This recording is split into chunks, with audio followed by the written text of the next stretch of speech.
Salom, men Jennyman va bu intervyu Varata va Complete. Men hech qachon o'zim haqimda bunchalik ko'p gapirmagandim.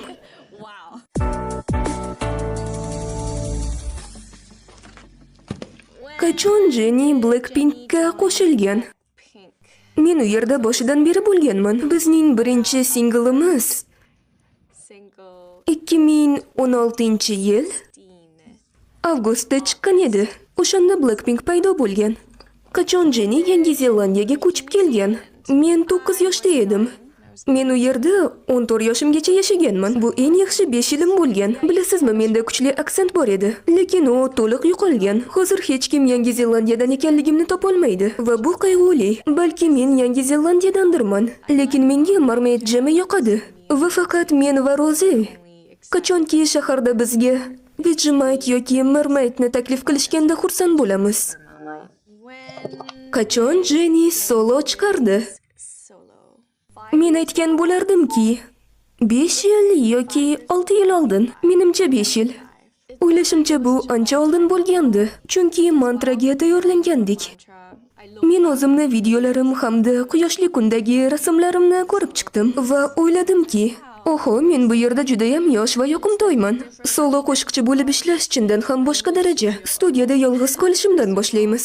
Jamoaviy proyektlarda ishlaganimda men qizlar bilan ko'p gaplashardim. Ya'ni hammamiz shu qo'shiqqa rozimizmi aniqlashtirardik. Lekin hozir hamma qarorlarni bir o'zim qabul qilishimga to'g'ri keladi. O'ylashim bo'yicha bu eng katta mas'uliyat. Keling keyingisi. Qachon Jenny kuylashni boshladi? Professional tarzda 14 yoshimda. Lekin men hayotim davomida kuylab kelganman, ya'ni bolaligimdan beri. Jenny sahna liboslari. Biz sahna liboslarimizni almashtirishni yoqtiramiz. Asosan chunki biz chiqayotgan shaharning atmosferasi bilan uyg'unlashish yoqadi. Masalan, men shunday kiyinaman. Nega Jennyning Instagram niki Jenny Ruby Jane? Bu ismni men Yangi Zelandiyada maktabda o'qib yurgan paytlarimda o'ylab topganman. Men qandaydir uzun, chiroyli ism xohlaganman, xuddi do'stlarim kabi, va bu paydo bo'ldi. Bu shunchaki men o'zim uchun o'ylab topgan nik. Qanday qilib Jennydek kiyinsa bo'ladi? O'ylashimcha bu usiz ham hammada o'xshaydi. Hamma bu savolga javobni biladi. Keyingisi iltimos. Har doim shunday qilishni xohlagandim. Ayni damda Jenny qanday? Men juda uyalchan odamman. Hatto do'stlarim orasida men yetarlicha jim yuraman. Lekin sahnada umuman boshqa odamman. Shunday ekan, umid qilamanki biz bir-birimizni yaxshi bilib olamiz. Jennyning sevimli mevasi qaysi? Mening doimiy sevimli mevam yo'q. Oldin menga qulupnay yoqardi. Hozir esa kivi juda ham yoqadi. Jennyning Blackpinkdagi yoqtirgan musiqasi qaysi? Bu har doim qiyin savol bo'lgan. Menimcha hozir Lovesick Girls. Orada o'zgarib turadi, lekin hozir Lovesick Girls. Unda Blackpinkning ajoyib lahzalari bo'lgan. Bu sahnada boshqacha vibe beradi. Chunki biz juda ham ko'p xarakterli narsalar qilamiz. Shuning uchun shunday. Jennyning taxallusi qanday?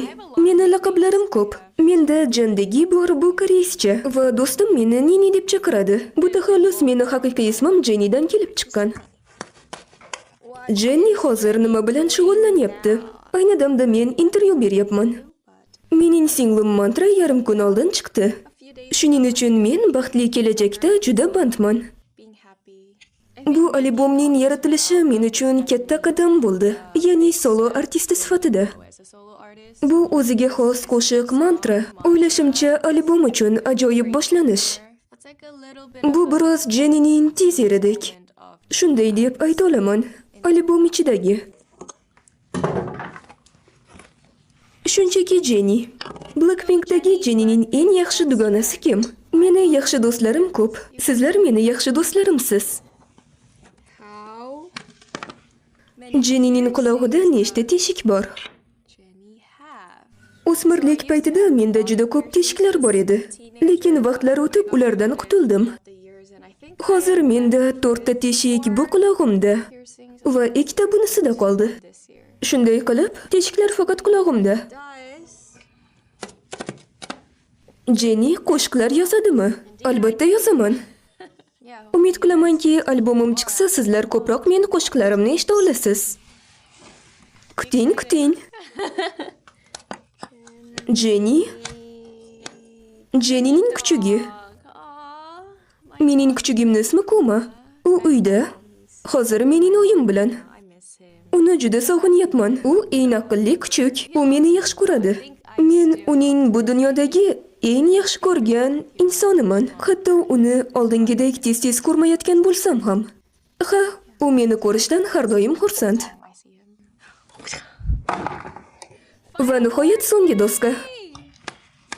Jenny rap. Ha, men rap o'qiyman. Rahmat. Menga rap yoqadi va siz albomimda ko'proq rap eshitishingiz mumkin. Jenny, one of the girls. bu mening eng mashhur qo'shiqlarimdan biri. Ayniqsa Spotify'da. Men bundan xursandman. Doing great. Jenny, kapibara. I watched Bugun kapibaralar haqida video ko'rgandim. Bilaman, kapibara yer yuzidagi mashhur hayvon emas, lekin ular haqida juda ham ko'p gapiradigan bo'ldim. Chunki menga tez-tez yoqtirgan hayvonim qaysiligi haqida savollarni berishyapti va men har doim kapibarani aytaman. Ha, ular menimcha shunchaki kapibara nimaligini bilishni xohlashgan. Ularni hozir ko'pchilik bilyapti.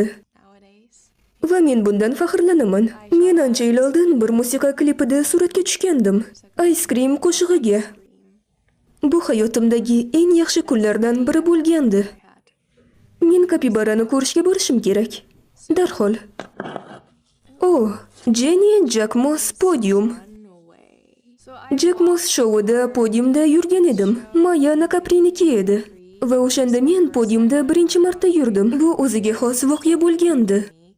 Bu kundan menda faqat yaxshi xotiralar qolgan. Chunki men juda hayajonlanaman va asabiylashaman deb o'ylagandim.